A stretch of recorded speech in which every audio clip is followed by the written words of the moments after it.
ICDCI 2018, and this will be our final session for today. We are happy to have with us two eminent speakers. This session will be, and the keynote speaker of this session will be Dr. T.N. Srinivasan, Samuel C. Park, Junior Professor of Economics, Emeritus, Professor Emeritus International and Area Studies, Yale University. And this session will be chaired by Dr. Shanta Devarajan, who was earlier the keynote speaker of this conference.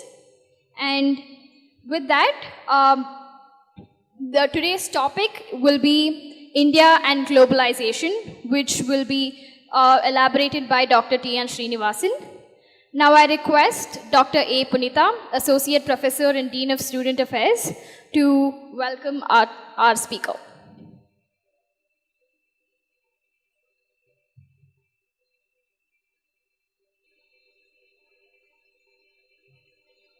Thank you very much. Thank you.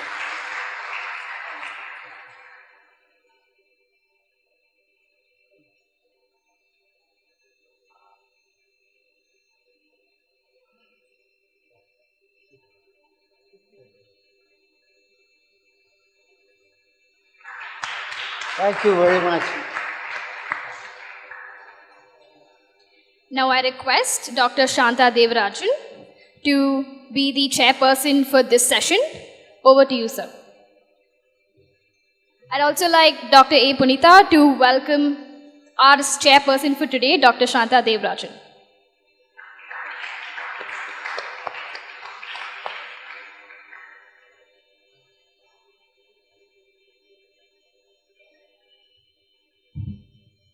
Okay, thank you very much. Since T.N. has been introduced many times at this conference, I won't go through his long and distinguished CV. Just to say that T.N. is one of the most distinguished and accomplished economists of his generation. I mean, if you look at his work, it spans everything from trade and development to agriculture to demography to labor markets and pure theory and pure econometrics and statistics. So this is really one of the most diverse economists of our times. And we're very grateful to have him here as a speaker. And I just want to say, you know, there are two things that distinguish T.N.'s work that you might want to keep in mind, especially if he's ever going to comment on your work. One is that he's absolutely pristine about analytical rigor. And the second is he's very careful about the accuracy of data. And that combination is what makes his work distinguished, but also makes our work so much better thanks to his insistence on these two things. So let me pass it on to T.N. Srinivasan. The topic is actually a little broader than what was mentioned. It's not just India and globalization, but it's challenges facing India in 2018. So, T.N. I think you have. Thank you very much.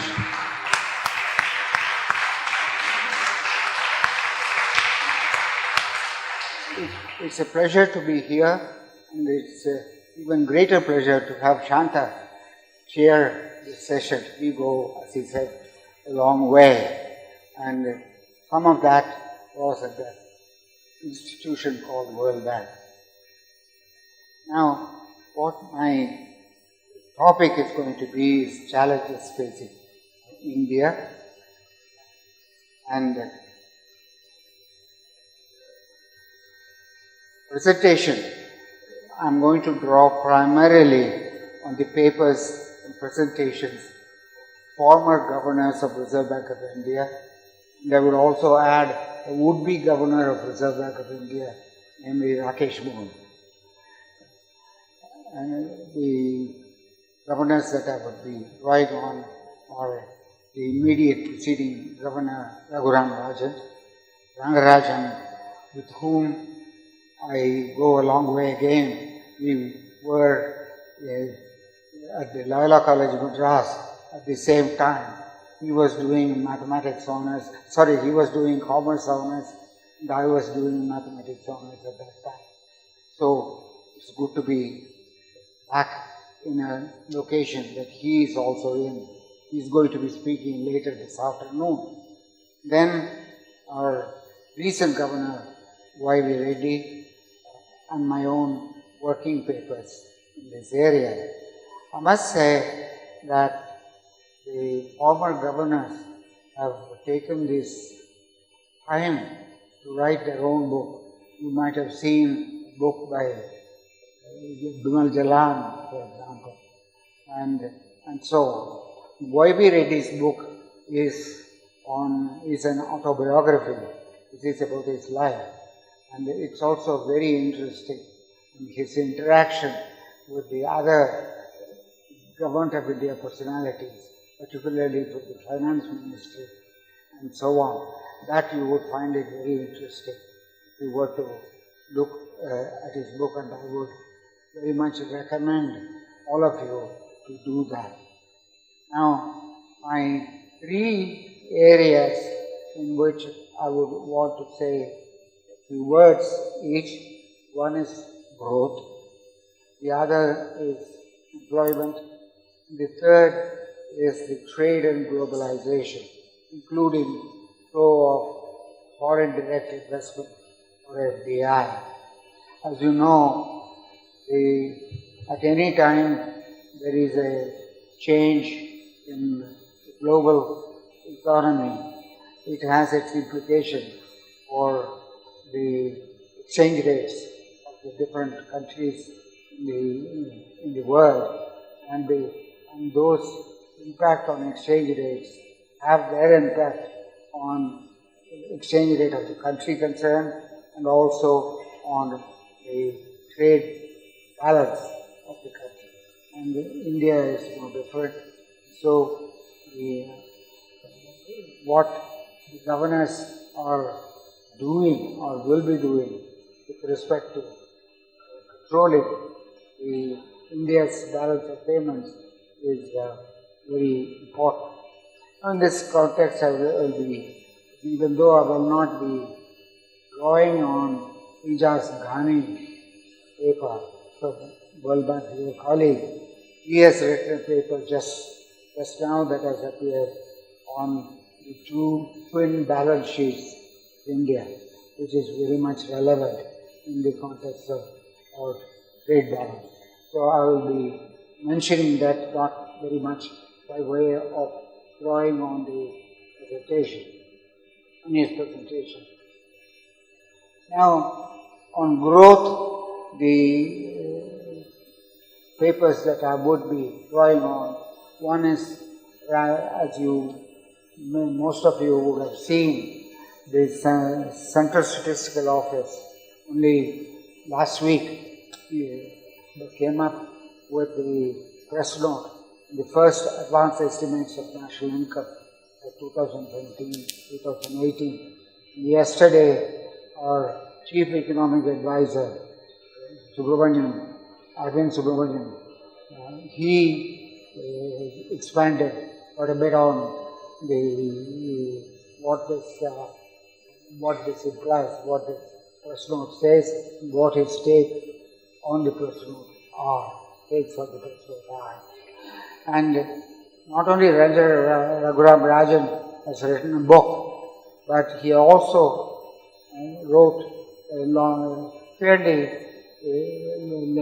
lengthy but very interesting paper as reviewing what the central banks, this year being the central bank's year of reckoning. And he has in the Live Mint newspaper, he has a long article on what it means for India's central bank, namely Reserve Bank of India.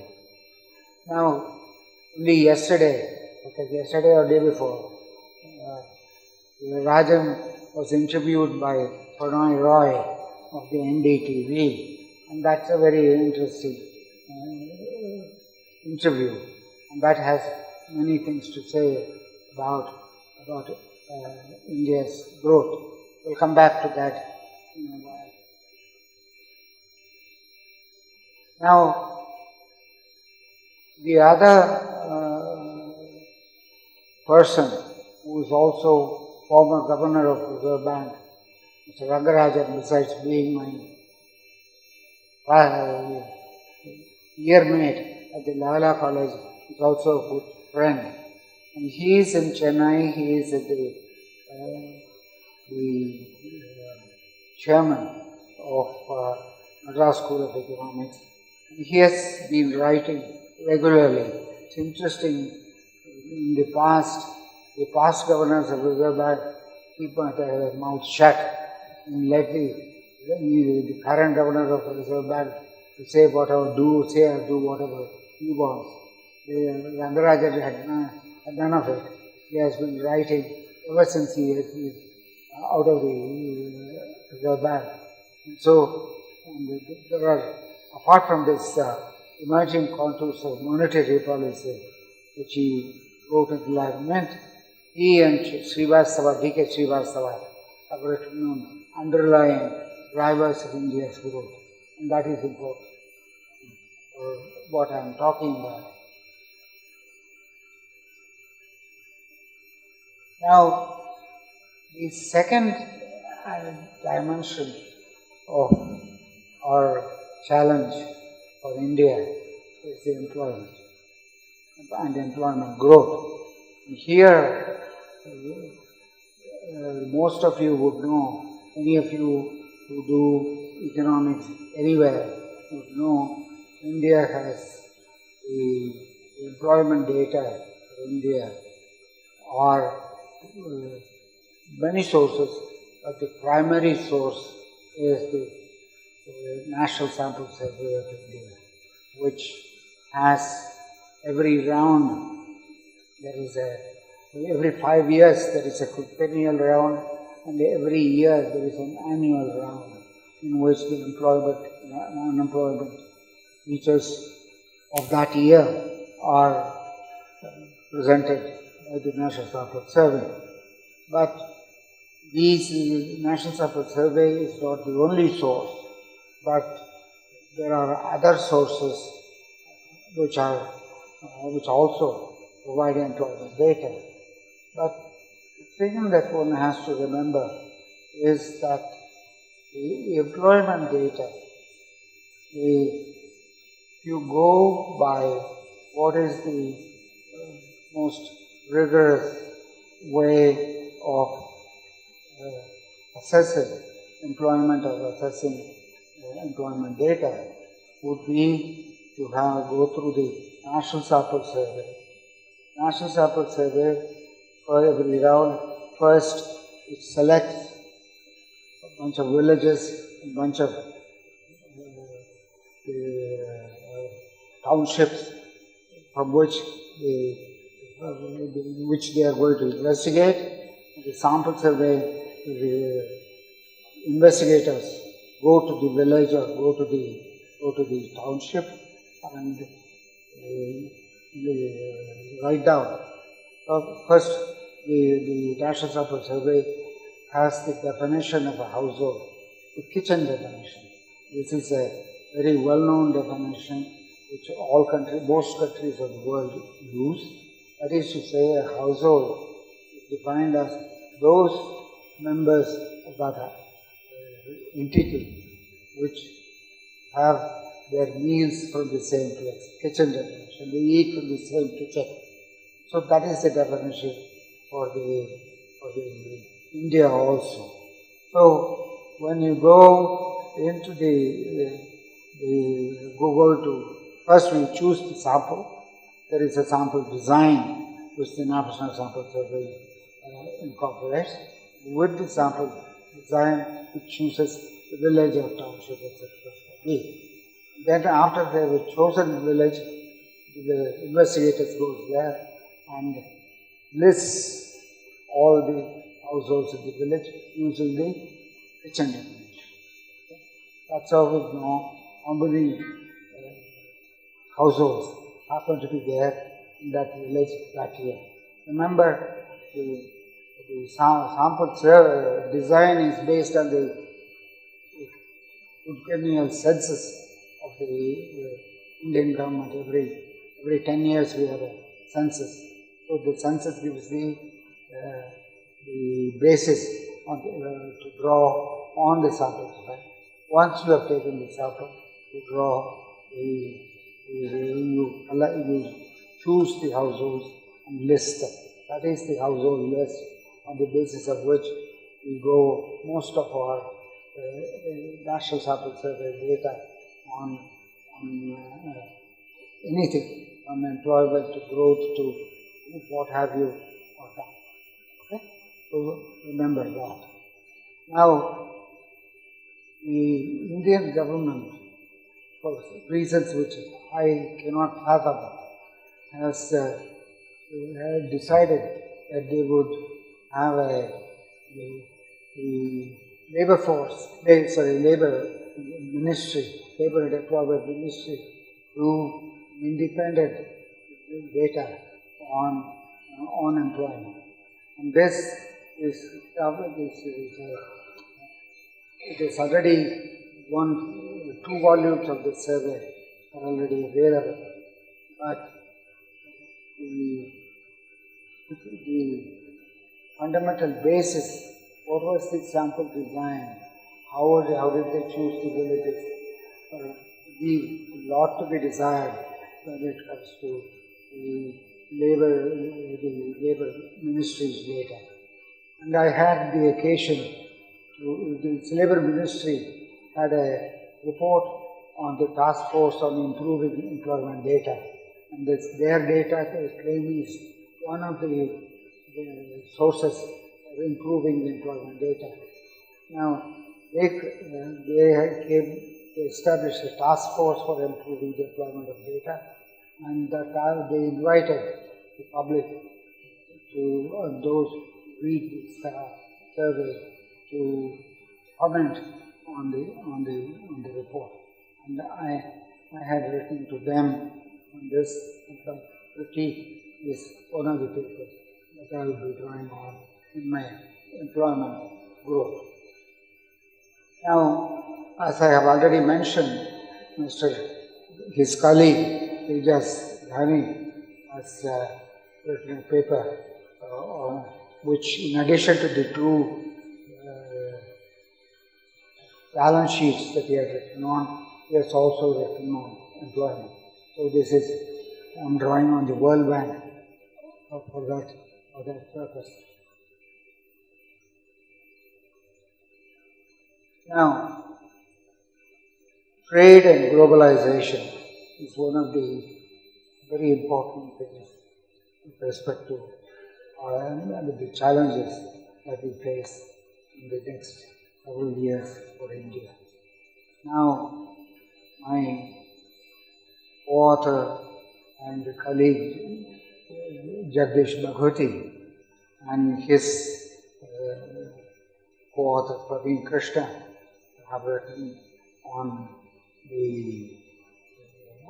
they're looking at the US government policies and the Trump government's policies on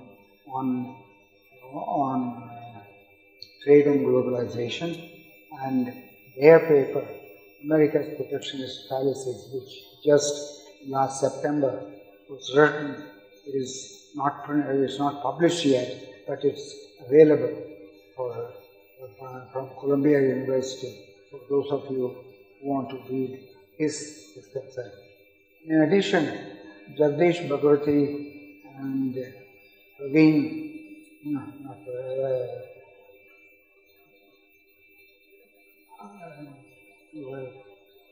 I forget his colleagues, Arvind Panagaria, sorry. Jagdish Bhagwati and Praveen, I confused two Praveens. Praveen Panagaria, who also is my co-author in other papers, have written a book which looks at the Indian situation and what way growth is necessary, important from India's perspective in the next several years. Now, interestingly enough, I myself wrote a book just 2 years ago, 3 years ago. And that book, it so happens, Bhagavati and Panagariya wrote very praiseworthy the blurbs. But this book, they do not see eye to eye with what I do in my book on India's growth. Anyway, that book is available to you, so you can see. Jagdish Bhagwati called it tour de force, but whether it's a tour de force or not, they didn't particularly refer to that in their book on Americans, on their book on India. Anyway, be that as it may, that is the references that I wanted to mention. Now, I want to mention these two particular things about data. Now, as I said, the World Bank and Ijaz Ghani has written on employment, and the Praveen also has written, Praveen and Bhagwati have written in their book on employment, etc. But the problem is this: if you want to go to the National Sample Survey, the way you go assess, say, employment data. As I said, you first go to the village, list the households, then go to the households and take those households which are households by kitchen definition, and then list all the households. Then you interview the household, and within the household, how many people are, their age distribution and their labor force participation distribution, all of that is there. So the most important thing is this household listing with using the kitchen definition.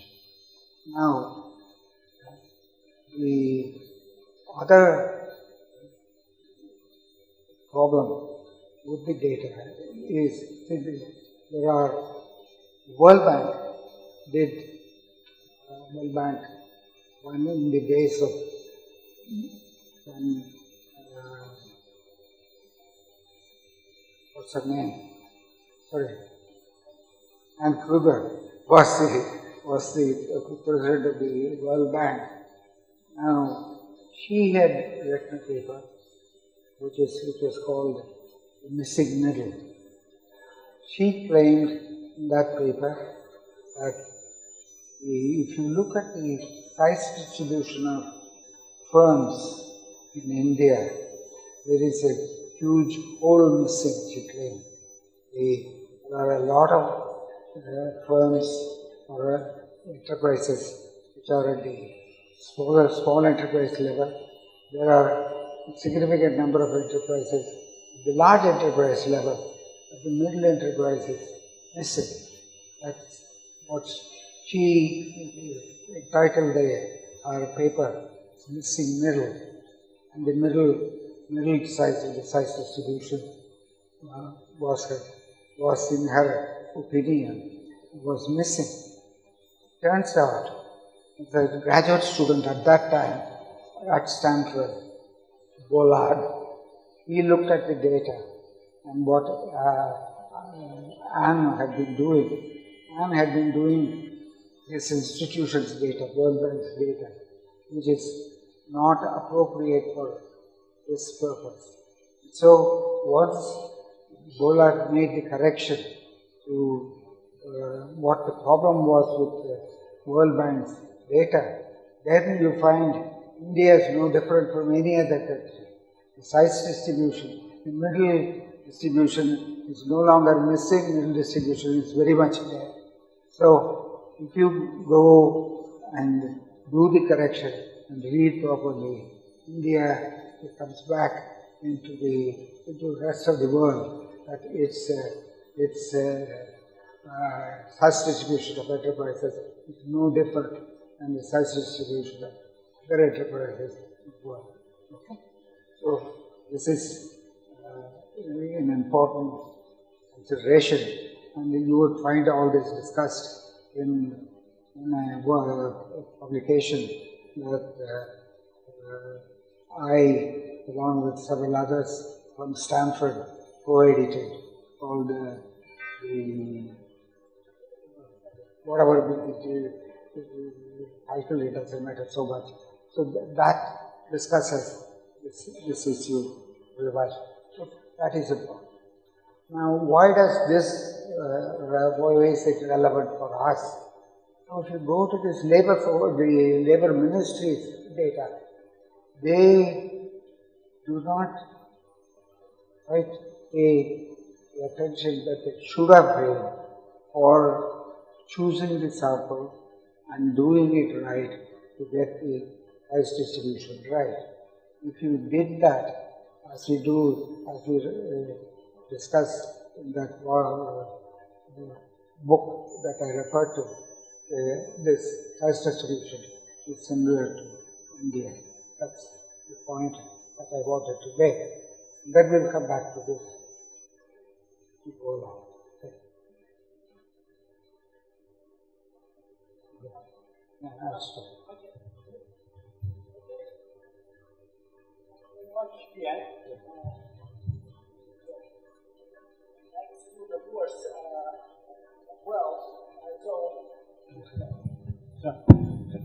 Thanks very much, and so we have some time now for questions and discussion.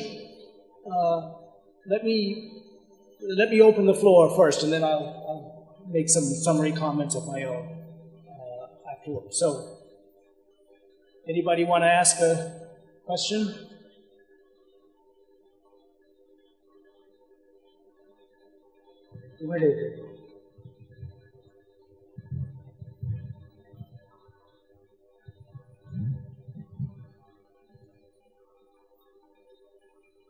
You ask a question.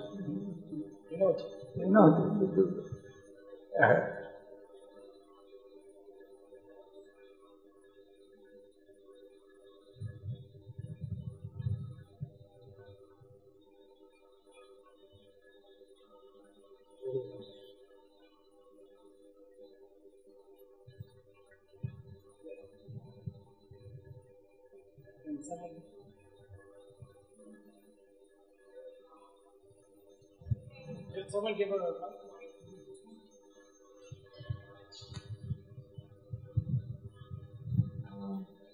Professor Srinivasan, I'm actually not an economist, I'm a complete outsider. But I wanted to ask you this question. It seems that now, since you have focused on employment and growth, it seems that the problem before India and in many other developing countries is not about work, but worklessness. So people are saying that it's exclusion, it's surplus population. The land is needed, but the labor of the people is not. So do you think that that is the situation in India, that it's a workless condition rather than state of work? I mean, there is joblessness. I mean, is that the scenario in India now? This is what it was first participation.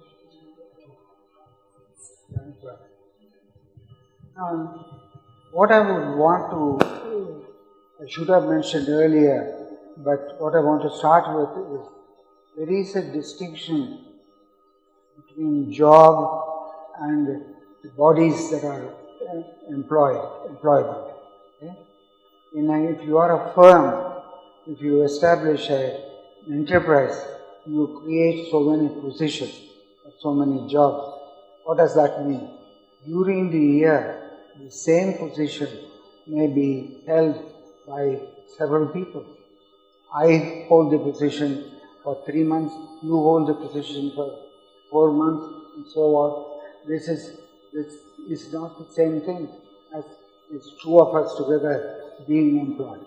So this data on this labor force participation data, if you don't distinguish between, if you confuse the National Sample Survey's number of bodies, employment data, with the number of jobs in the enterprise data, you will be hopelessly missing the important issue. And this is the point that I would emphasize, that the employment data by the National Sample Survey is very different from the jobs data from an enterprise survey. So you don't confuse enterprise survey with the employment survey, as the Labour Ministry is doing.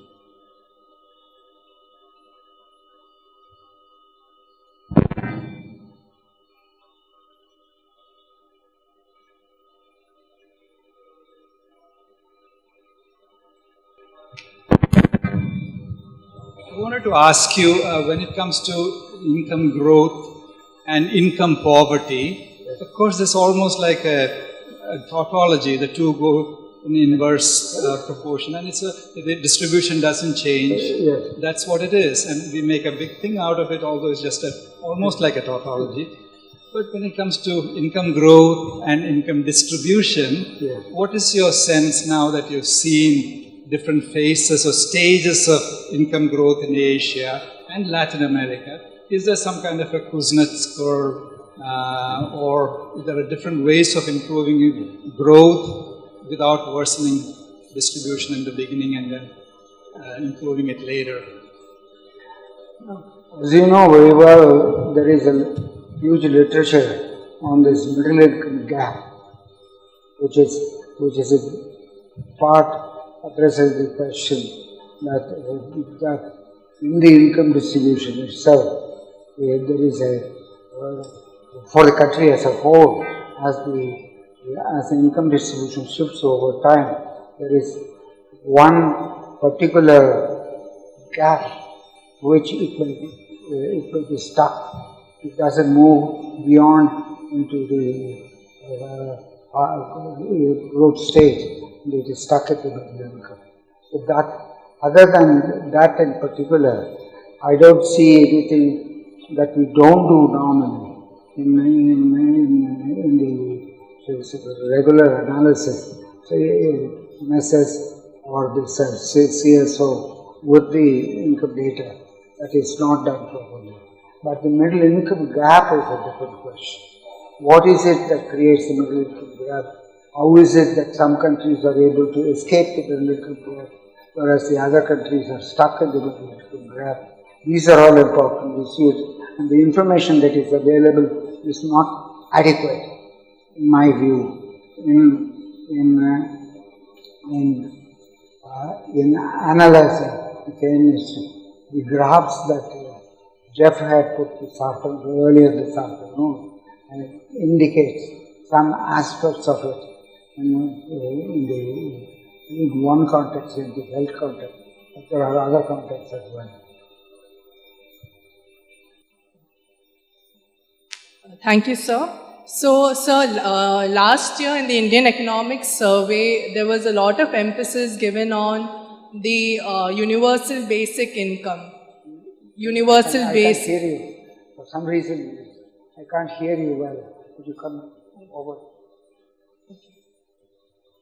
So, last year in the Indian Economic Survey, a lot of emphasis was given in universal basic income. Yes. So, sir, I want to know whether is it applicable in the Indian context? Is it practically applicable in the Indian context? And what are your views on it? I have written on this.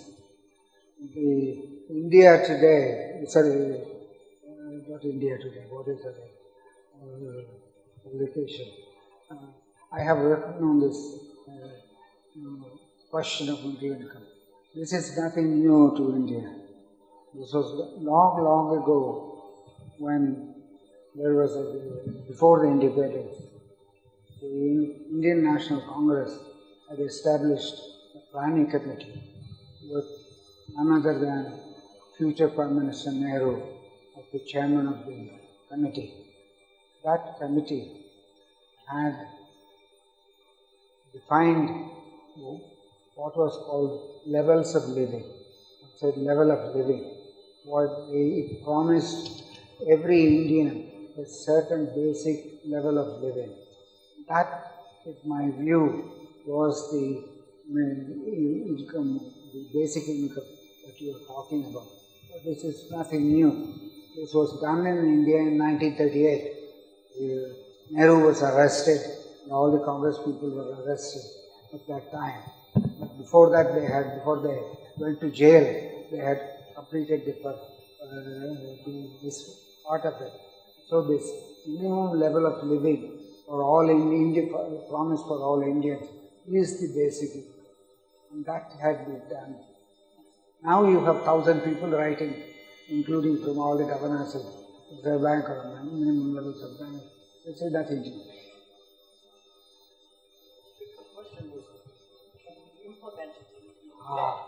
No, that is a political question. It's not a.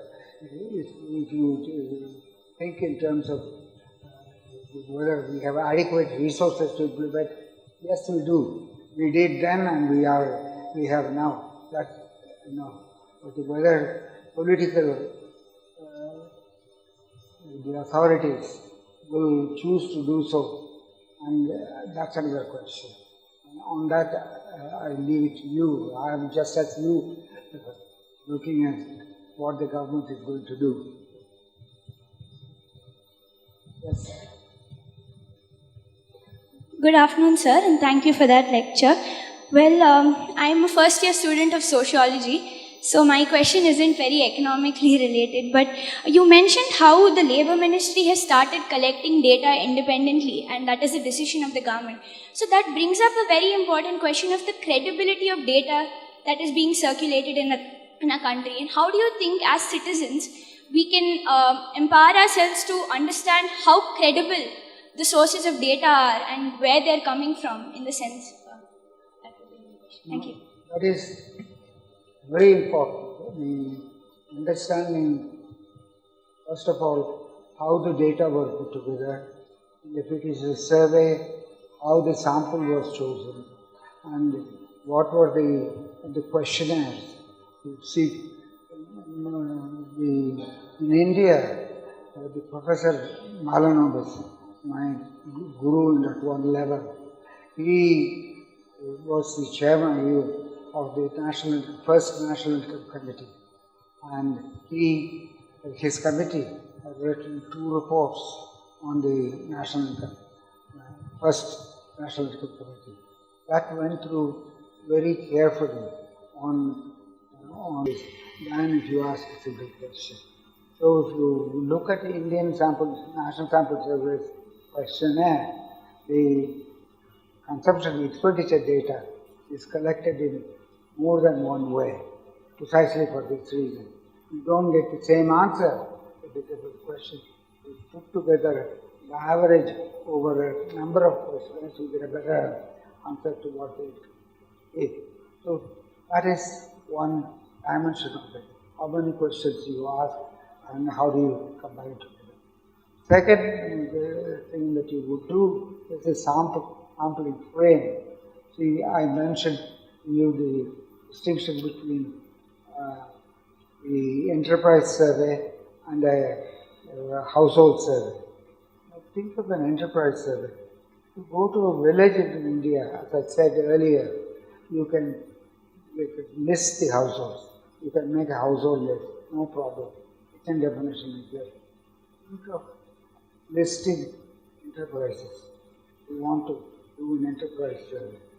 There's no such thing as an enterprise that you can go to a village and say, this is an enterprise.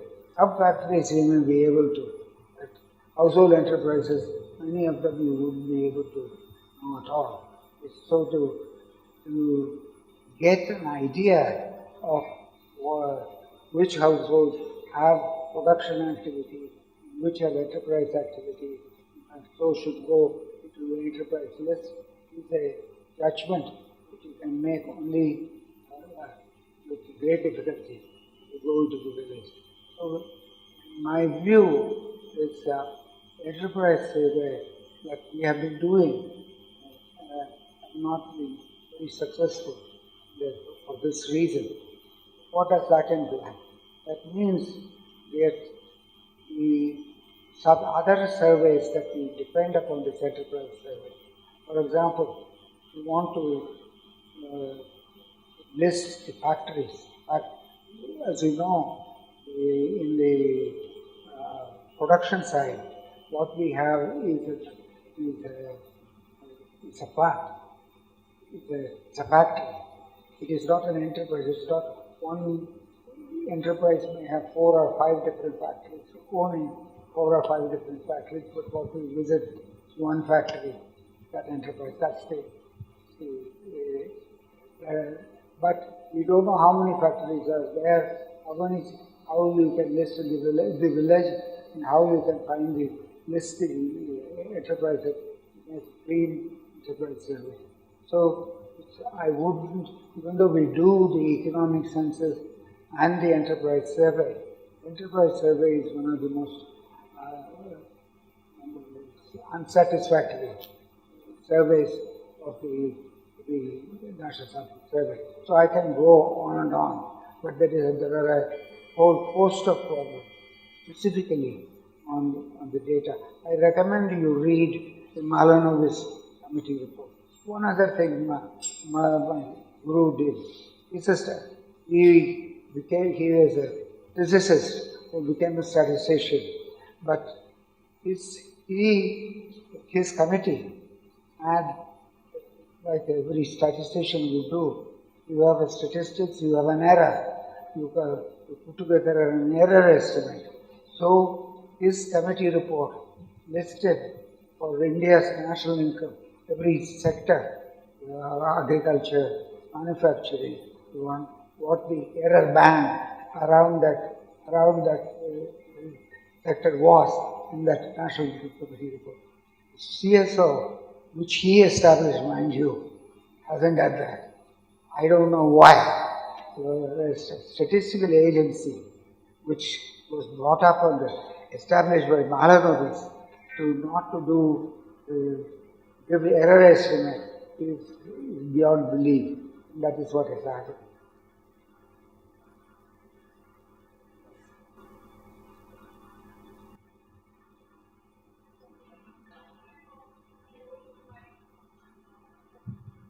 Good afternoon, sir.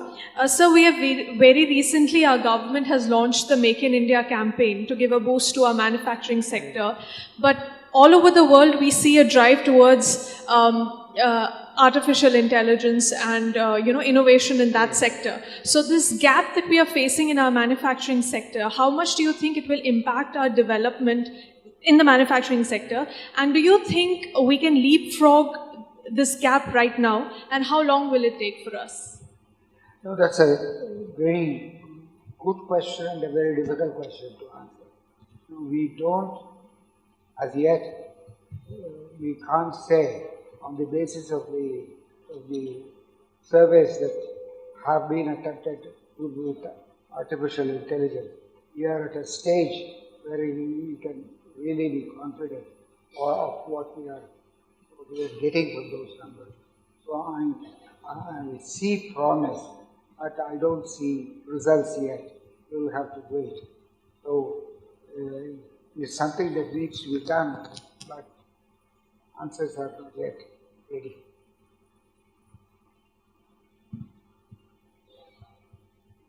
Are there any more questions?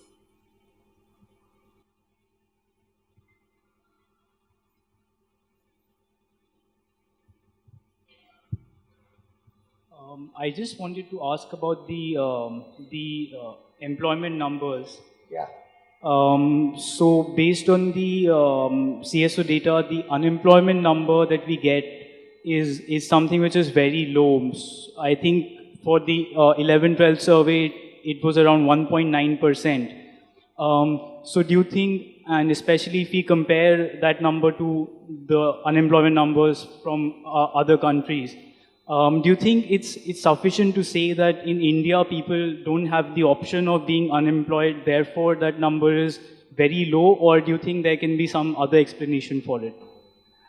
As far as employment employment numbers are concerned and unemployment numbers are concerned, I don't see any reason to go beyond the employment and unemployment surveys of NSS.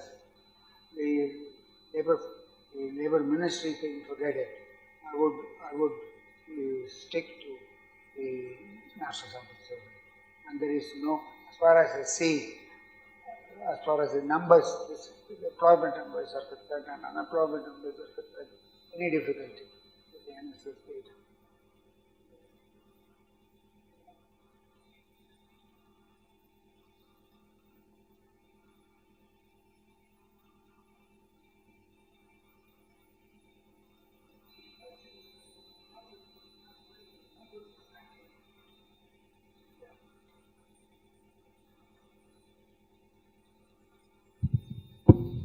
The question is not whether the numbers are accurate, but how do you interpret the numbers? See, if you have an unemployment rate of 1.9% in a country like India, what does that mean when unemployment is 7% in France and 5% in the United States? It's not like the labor market is doing better here than in France or the United States. And on that, we use for employment and unemployment. There are three things that we do. One is the usual status, employment and unemployment. That is your long run, during the year, what is the maximum number of days you spend on. That's the usual status. And there is weekly status. There is the last one is the daily status. That daily status is not an employment number, it is number of days of employment. So if you use the usual status category, it says during the year you spend the maximum number of days in agriculture or maximum number of days. We have that information. As far as that is concerned, there is no problem. But you shouldn't be confused with the number of jobs. It is not the number of jobs, it is the number of people who are employed or unemployed.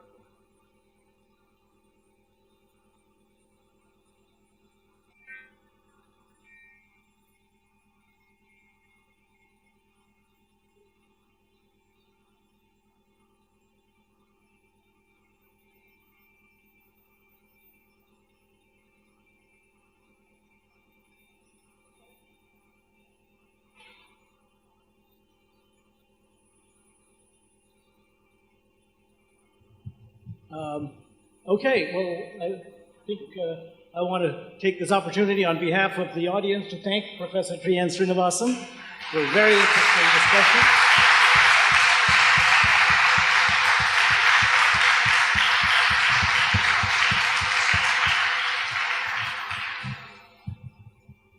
And to thank the members of the audience for their participation. Thank them too.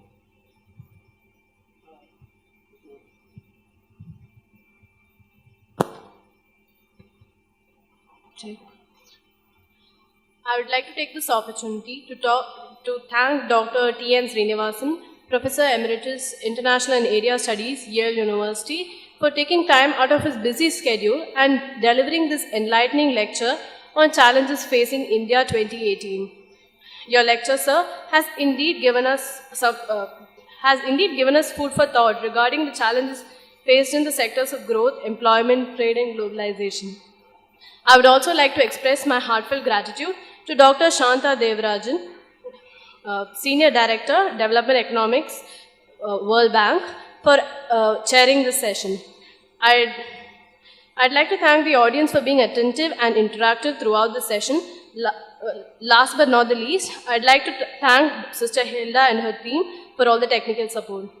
As a token of our appreciation, I'd like to invite Rebecca ma'am to present the mementos to our guests.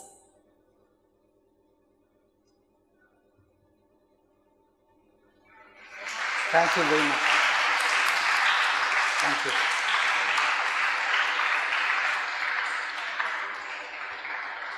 Thank you.